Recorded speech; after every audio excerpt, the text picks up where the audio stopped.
Dear students, I hope all are good. So today class we are going to discuss about the remaining two colligative properties. In the previous class we had been discussed two colligative properties. One is relative lowering of vapor pressure and second one is elevation in boiling point. In the previous class we had discussed two colligative properties, relative lowering of vapor pressure and elevation in boiling point. And another important third colligative property is depression in freezing point. Depression in freezing point denoted by the symbol delta TF. F for freezing, B for boiling. So depression in freezing point is denoted by the symbol delta TF. So what is the freezing point? So freezing point means the temperature at which both solid and liquid states of substances are having same vapor pressure. The temperature at which both solid and liquid states of substances are having same vapor pressure. Not only that, the temperature at which both solid and liquid states are in dynamic equilibrium with each other. The temperature at which both solid and liquid states are having dynamic equilibrium with each other. This is also known as freezing point. For example, what is the freezing point of ice? The freezing point of ice is 0 degrees centigrade. What is the freezing point of ice? Freezing point of ice is 0 degrees centigrade. At this temperature, both solid and liquids are in dynamic equilibrium with each other. Ice and ice water.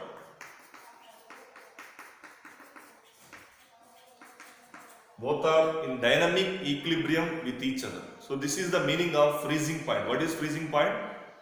Both solid and liquid states are having same vapor pressure, and at this temperature solid and liquid phases both are in dynamic equilibrium with each other. So then coming to what happens when a non-volatile solute added to solvent. What happens the freezing point of solution? So very similarly we discussed in elevation in boiling point also. What happens when a non-volatile solute is added to pure solvent? What happens the freezing point of the solution? When a non-volatile solute is added to volatile solvent, what happens the vapor pressure of solution? You know that. These are already discussed. When a non-volatile solute is added to solvent, the vapor pressure of solution is decreases. The vapor pressure of solution decreases. If the vapor pressure of solution decreases, what happens the freezing point? The freezing point is also decreases. So if vapor pressure of solution decreases, freezing point of solution also decreases. Because vapor pressure is directly proportional to freezing point. Vapor pressure is directly proportional to freezing point. So when a non-volatile solute is added to solvent, the freezing point of the solution decreases. This decrease in freezing point is known as depression in freezing point. Depression means decreasing. So the decrease in freezing point of solution when a non-volatile solute is added to solvent is known as depression in freezing point. This is mainly due to adding non-volatile solute to solvent. Vapor pressure of solution decreases. If vapor pressure of solution decreases, freezing point of solution is also decreases due to lowering of the temperature, and a new equilibrium has to be established. Whenever non-volatile solute is added to solvent, a new equilibrium has to be established by lowering the temperature. So therefore, this decrease in freezing point of solution is known as depression in freezing point. Let freezing point of pure solvent is T0 F. Freezing point of pure solvent is T0 F. Freezing point of solution containing non-volatile solute. Freezing point of solution containing non-volatile solute is TF. Then the depression in freezing point is equal to, depression in freezing point is denoted by the symbol delta TF. Depression in freezing point delta TF is equal to T naught F minus TF. So the depression in freezing point is equal to freezing point of pure solvent minus freezing point of solution. So freezing point of pure solvent is always greater than freezing point of solution. Freezing point of pure solvent is always greater than freezing point of solution, because when a non-volatile solute is added to solvent, what happens to the freezing point of solution? Freezing point of solution decreases. Freezing point of solution decreases. This is known as depression in freezing point. Therefore, freezing point of pure solvent is always more than that of freezing point of solution. So delta TF is equal to T naught F minus TF.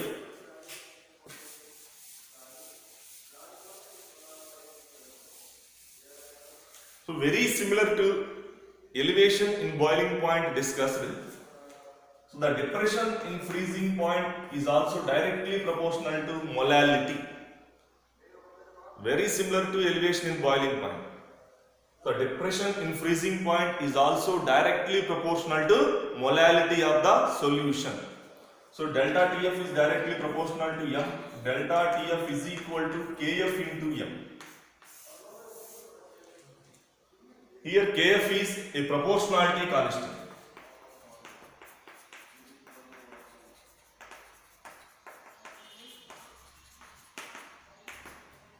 Delta TF is equal to KF into M. KF is a proportionality constant which is known as molar depression constant. Which is known as molar depression constant or cryoscopic constant.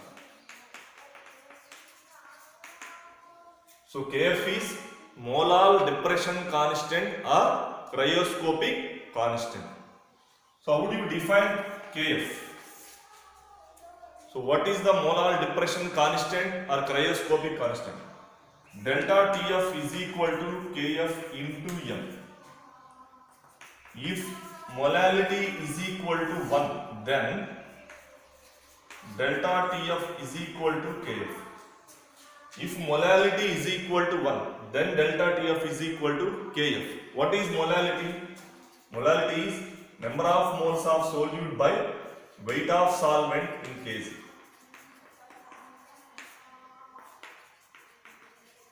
What is molality?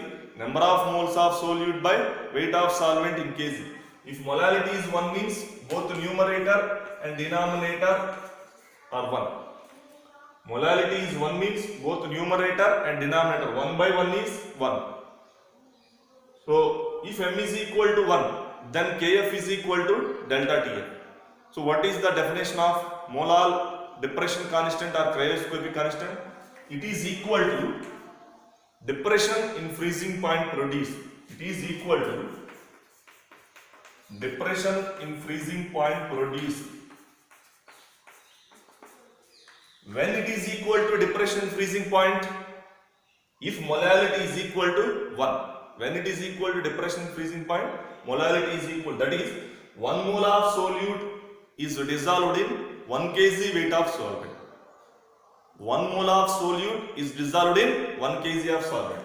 So it is the depression in freezing point produced when 1 mole of solute is dissolved in 1 kg of solvent. So it is the depression in freezing point produced when 1 mole of solute is dissolved in 1 kg of solvent. So this is the meaning of cryoscopic constant or molar elevation constant. And what are the units of KF? What are the units of KF?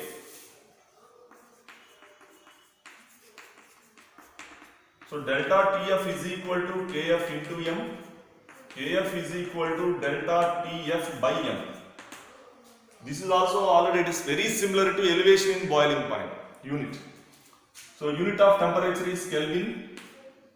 Molality, mole for kg. Temperature is Kelvin. Degrees Kelvin. Molality, mole for kg. What is the unit? Kelvin, kg, mole inverse. So what is the unit of Kf? Kelvin, molar elevation constant or cryoscopic constant. Kelvin, kg, mole inverse. Very similar to kV. Both kV and kf are having same unit. Both kV and kf are having same unit. And now, so why depression in freezing point is a colligative property? Why it is a colligative property? So delta Tf is equal to Kf into m. Why it is a colligative property?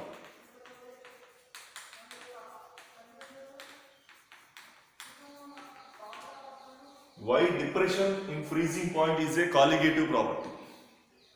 So delta Tf is equal to Kf into m.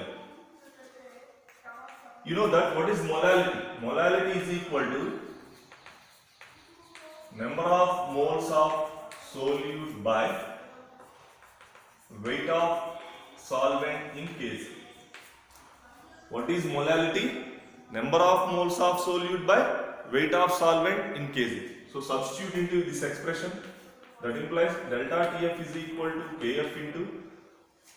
So throughout the discussion of colligative properties, solute is taken as second component.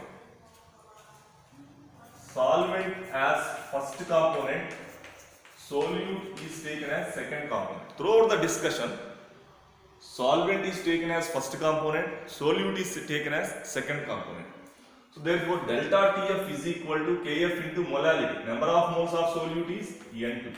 Weight of solvent is W1 in kg.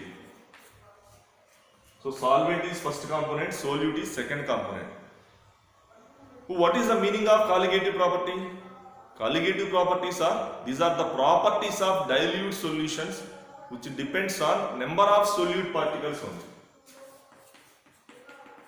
Colligative properties are directly proportional to number of solute particles present in solution. So what is the definition of colligative property? Colligative properties are properties of dilute solutions which depends on number of particles in solution, number of solute particles in solution. Therefore, hence, if you can observe this expression, delta Tf is directly proportional to N2. Delta Tf is directly proportional to N2. What is N2? Number of moles of solute particles. What is N2? Number of moles of solute particles.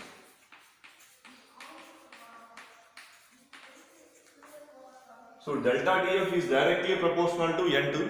That is delta Tf depends on number of solute particles present in the solution. From this expression, what we clearly understand? Delta Tf depends on number of solute particles present in the solution. Hence, it is a colligative property. Hence, it is a colligative property. So similarly, elevation in boiling point is also like this. So both elevation in boiling point and depression in freezing point, both are depends on number of solute particles present in the solution. Hence, these are colligative properties. So from the above expression, delta Tf is equal to Kf into. So what is the number of moles? Number of moles is equal to weight by gram molecular weight. Number of moles is equal to weight by gram molecular weight. So number of moles of solute is equal to weight of solute by gram molecular weight of solute. Weight of solute by gram molecular weight of solute. Solute is always taken as a second component. So N2 is equal to W2 by M2 into 1 by W1 in kg. So delta Tf is equal to Kf into N2, number of moles, weight by gram molecular weight, weight of solute by gram molecular weight of solute, into 1 by W1 in kg. That implies delta Tf is equal to Kf into W2 by M2 into 1000 by W1 in kg. Delta TF is equal to KF into W2 by M2 into, this is weight in kg. If the weight of solvent is measured in grams, it is 1000 by W1. So weight of solvent in kg, weight of solvent in grams. Weight of solvent in grams. Our aim is, what is our aim? To determine the molar mass of colligative properties. Our aim is to determine molar mass of solute. So throughout the colligative properties, what is our aim? To determine the molar mass of solute, that is M2. So from that expression, M2 is equal to delta TF. Delta TF is equal to KF into W2 by M2 into 1000 by W1 in grams. Our aim is to determine molar mass of solute, that is M2. That implies M2 is equal to KF into W2 into 1000 by delta TF into W1 grams. If you know the value of these 5 parameters, 1, 2, 3 and 4 and 5, 5 parameters, we can find out the molar mass of solute. How we can find out the molar mass of solute? We can know the value of Kf, weight of solute, weight of solvent, and delta TF. What is delta TF? Delta TF is equal to T naught F minus TF. So 1, 2, 3, 4, 5. So this is freezing point of pure solvent, freezing point of solution. If you can know all these values, then we can determine the molar mass of solute from depression in freezing point.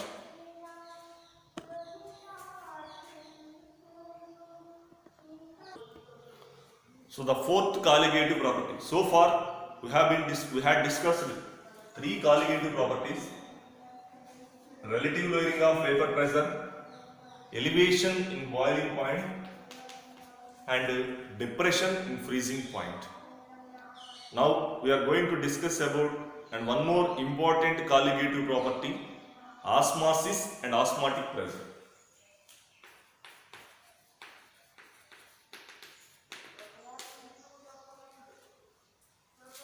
So before going to discuss about osmotic pressure, what is osmosis? So for this, take an experiment, simple experiment. Take 2 different beakers. In the first beaker, take a pure solvent, and the second beaker,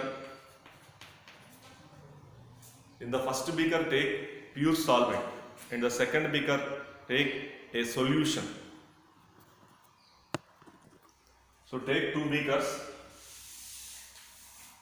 In the first beaker, one compartment take pure solvent, second beaker solution.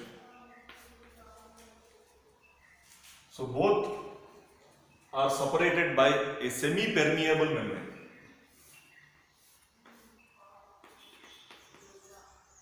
Take a beaker, there are 2 compartments are there. In the first compartment, pure solvent, and second compartment solution.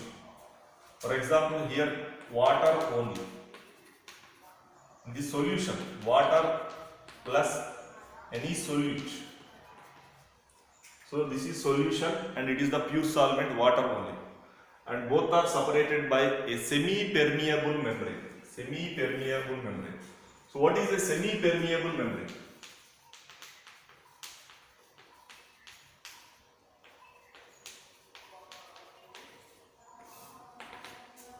What is a semi-permeable membrane? Semi-permeable membrane means the membranes which can allow the passage of solvent molecules only. The membrane, what is semi-permeable membrane? SPM. The membrane which can allow the passage of solvent molecules only. The membrane which can allow the passage of solvent molecules but not solute particles of bigger size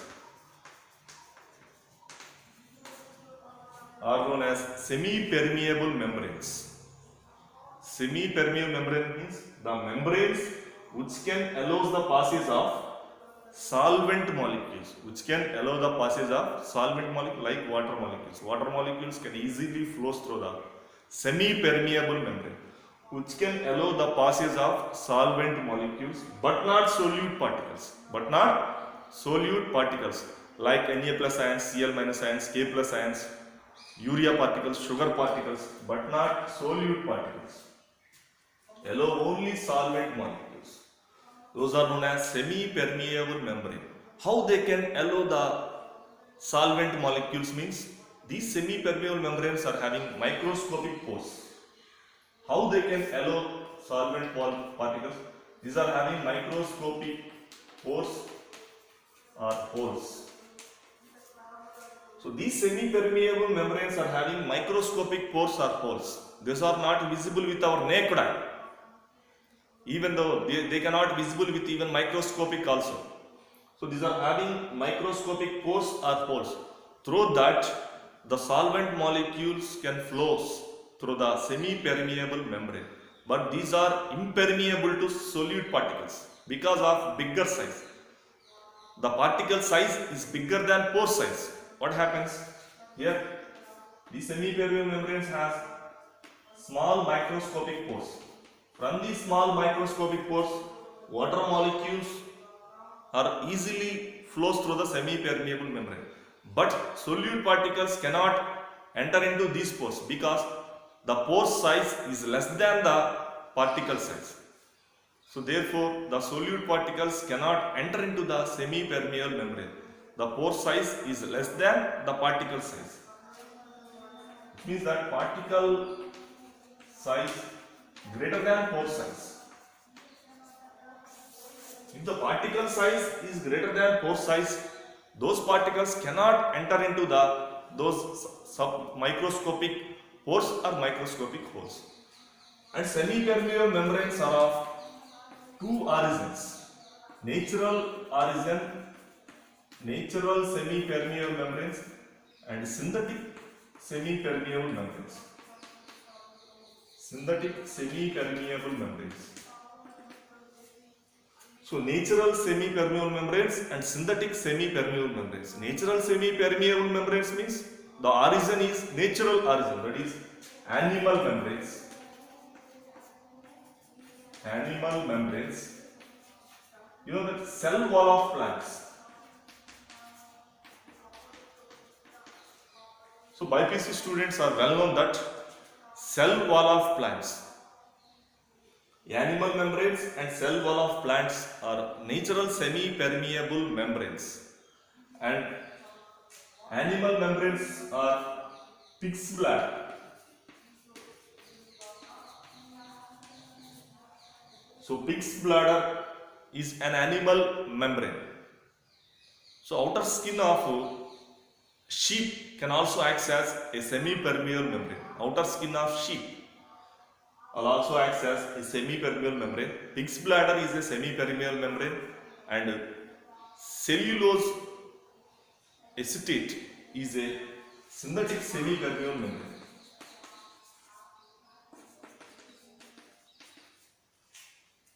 Cellulose acetate is a synthetic semi-permeable membrane.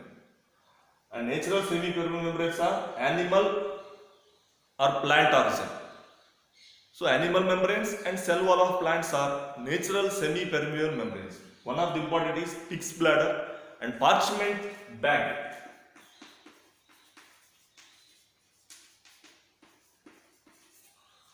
So parchment bag is a natural semi-permeable membrane. Parchment bag is also a natural cellophane sheet. Cellophane sheet is also a natural semi-permeable membrane.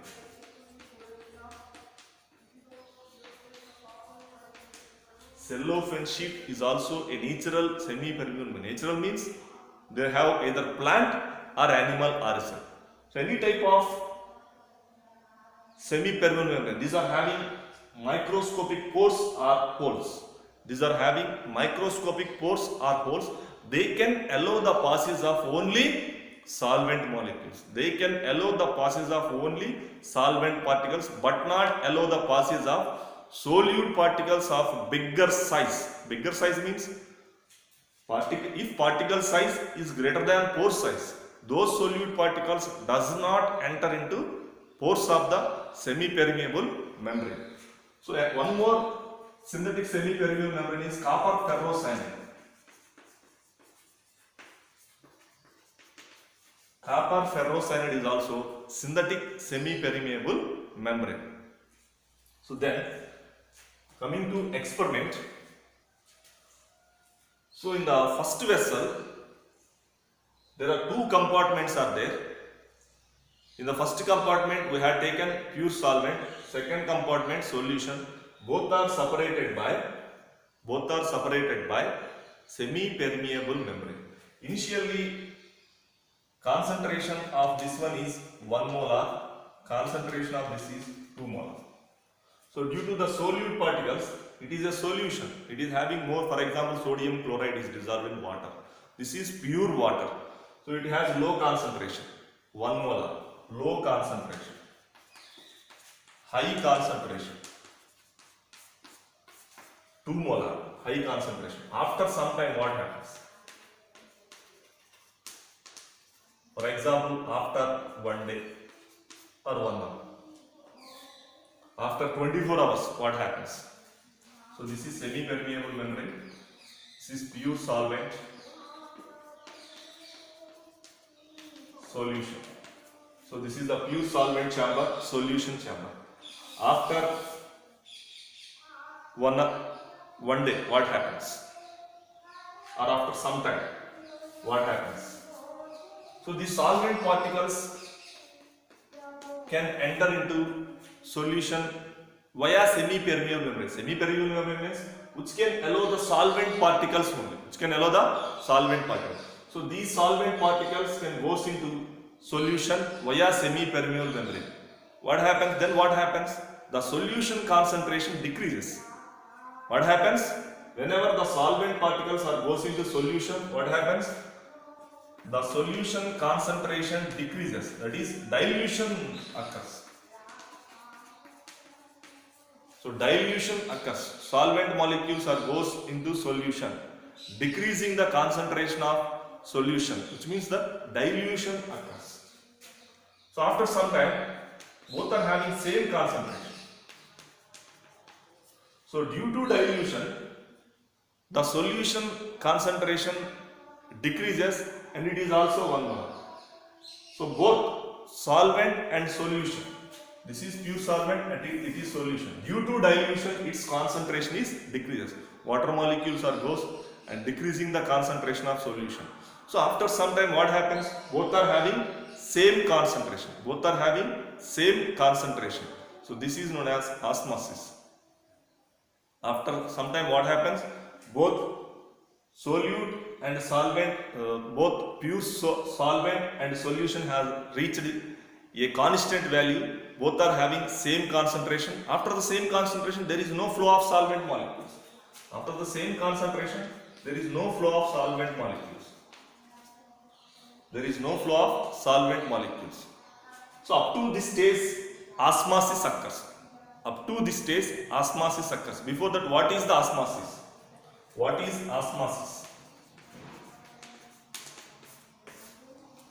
So what is osmosis? From this experiment, what do you understand the osmosis?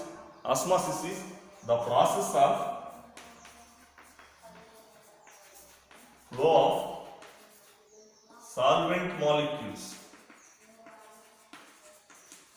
The process of flow of solvent molecules from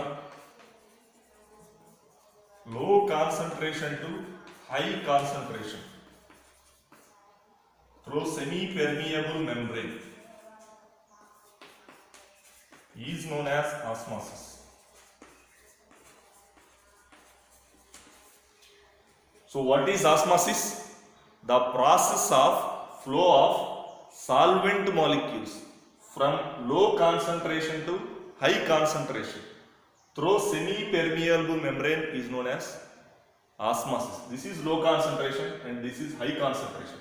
Flow of solvent molecules from low concentration to high concentration via semi-permeable membrane. So this process is known as osmosis. What is osmosis? Process of flow of solvent molecules from low concentration to high concentration through semi-permeable membrane is known as osmosis. So this osmosis, up to which extent the flow of solvent molecules?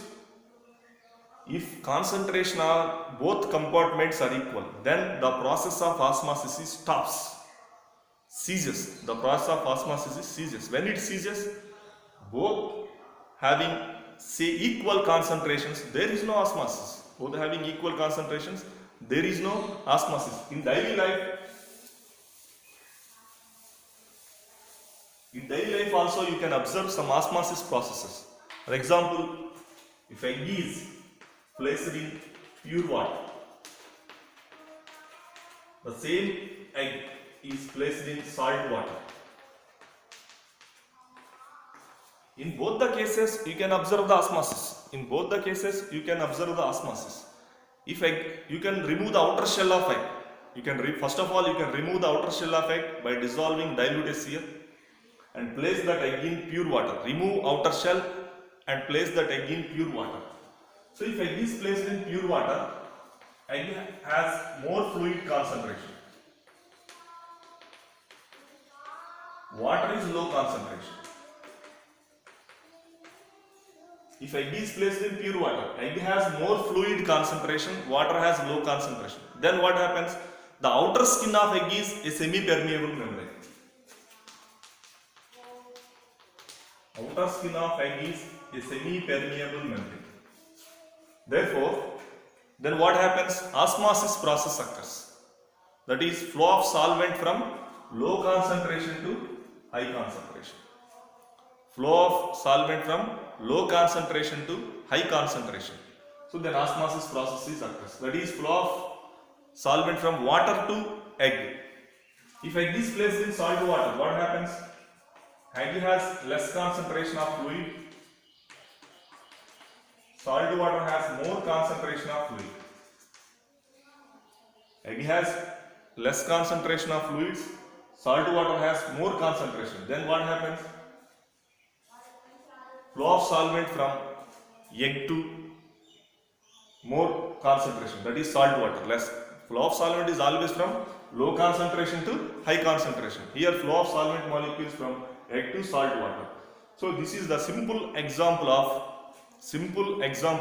osmosis. So first case is called exoosmosis. This is exoosmosis. This is endoosmosis. First case is flow of solvent from water to egg is exoosmosis. Flow of solvent from egg to salt water is endoosmosis. This is simple experiment what we have been done. In daily life we have seen. Then osmotic pressure. Osmotic pressure is another important colligative property. So before going to define about osmotic pressure, it is denoted by the symbol pi. Osmotic pressure is denoted by the symbol pi. So an experiment. Here two compartments are there. Both are separated by a semi-permeable membrane. Both are fitted with a piston.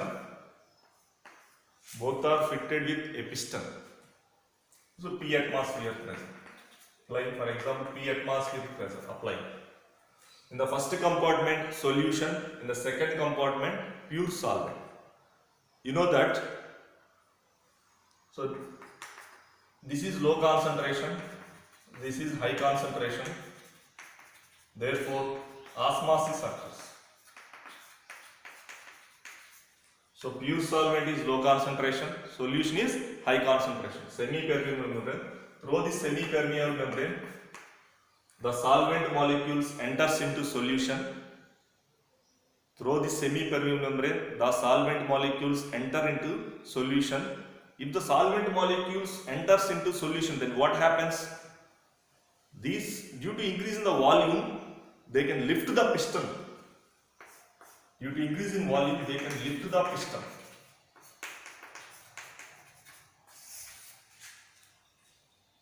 So, solvent molecules are continuously enter into the solution side compartment, then they can lift the piston. But if you can place some weights on the piston,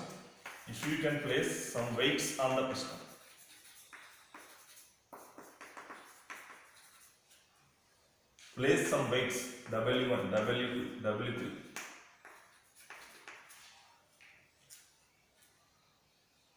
If you can place some weights on the piston, then the osmosis process will be stopped.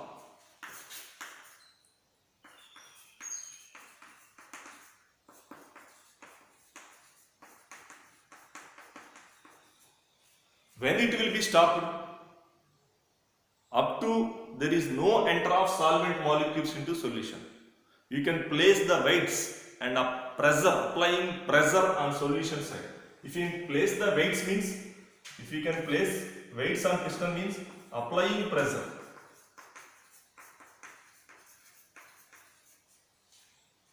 Applying excess of pressure on solution side. Which side? Solution side. Because solvent molecules are entering into solution, then lift up the piston. But what we have to do? Place weights. Place weights or sandbags also weights.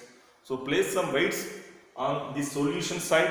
You can make excess of pressure up to which osmosis process is stopped. Up to which osmosis process is stopped, you can place some weights. So this excess of pressure is known as osmotic pressure. This excess of pressure, that is P plus pi. So excess of pressure up to which you can apply the pressure, the osmosis process stopped. There is no solvent particles are enter into solution. There is no solvent particles are enter into solution. Up to osmosis process stopped, you can apply the excess of pressure on which side? Solution side. This excess of pressure is known as osmotic pressure. So what is the definition of osmotic pressure? Osmotic pressure is denoted by the symbol pi. What is the definition of osmotic pressure? The excess of pressure which must be applied on solution side to stop osmosis. So what is osmotic pressure? The excess of pressure which must be applied on solution side. Which side? Solution side, excess of pressure is applied. That excess of pressure is known as osmotic pressure. The excess of pressure which must be applied on solution side to prevent osmosis or to stop the osmosis process. To stop the osmosis process is known as osmotic pressure. So the excess of pressure, how we can know the excess of pressure? That is using a formula. How much pressure you can be applied? That can be with the help of that formula, pi is equal to HdC. That is another experiment with T-cell funnel. So pi is equal to HdC. So what is osmotic pressure? The excess of pressure which must be applied on solution side to stop osmosis process. Then is osmotic pressure is a colligative property. Osmotic pressure is also a colligative property. How it is a colligative property? So according to Van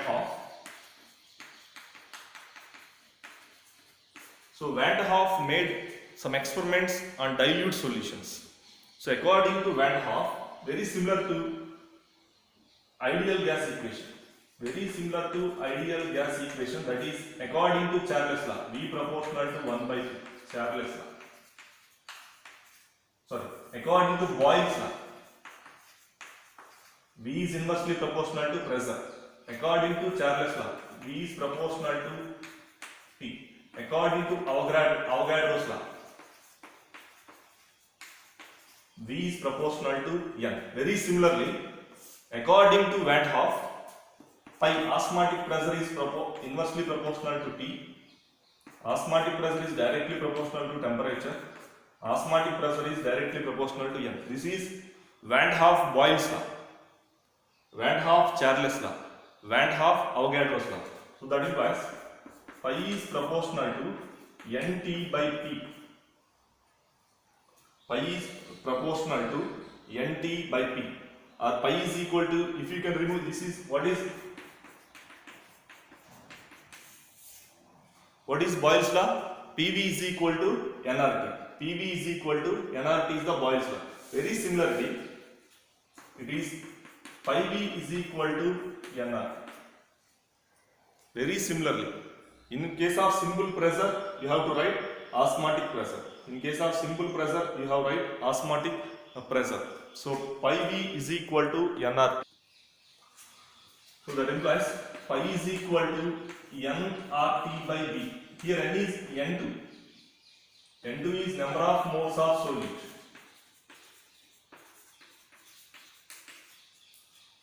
Here N2 is number of moles of solute. From this expression, pi is directly proportional to N2. So pi V is equal, very similar to ideal gas equation, pi V is equal to nRT. Pi is equal to N2 by V. N2 means number of moles of solute. From this expression, what is the conclusion? Osmotic pressure is directly proportional to number of moles of solute. Osmotic pressure is directly proportional to number of moles of solute. Hence, it is a colligative property. Hence, it is a colligative property. Pi is equal to N2 RT by V. That implies pi is equal to CRT. Pi is equal to CRT, where C is the concentration. Where C is concentration. R is gas constant. Where C is the concentration, R is the gas constant, T is the temperature. So this is the expression for calculation of osmotic pressure, pi is equal to CRT. But what is our aim? What is our aim? To determine molar mass of solute.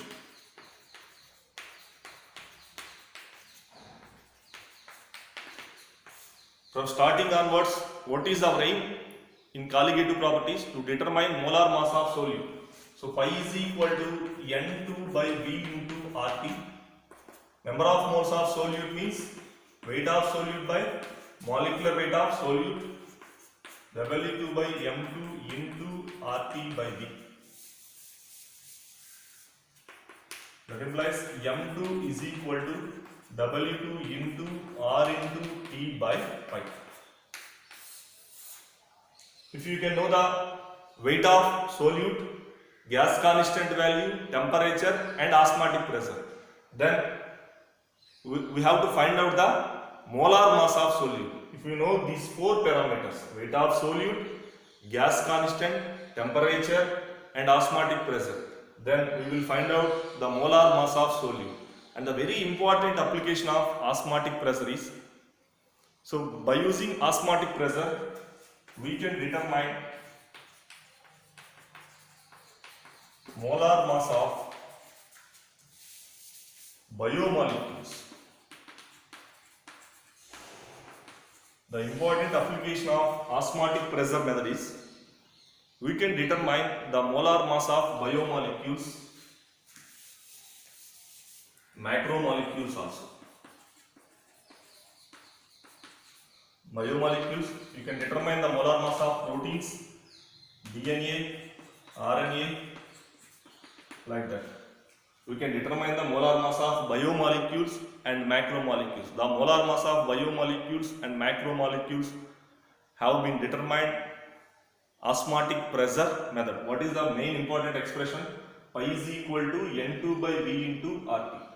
Number of moles of solute means weight of solute by molecular weight of solute. So that plus phi is equal to W2 by M2 into RT by V. From this expression, what do we have to find? Molar mass of solute. M2 is equal to W2 into R into T by pi. So osmotic pressure is an important method to find out molar mass of biomolecules and macromolecules.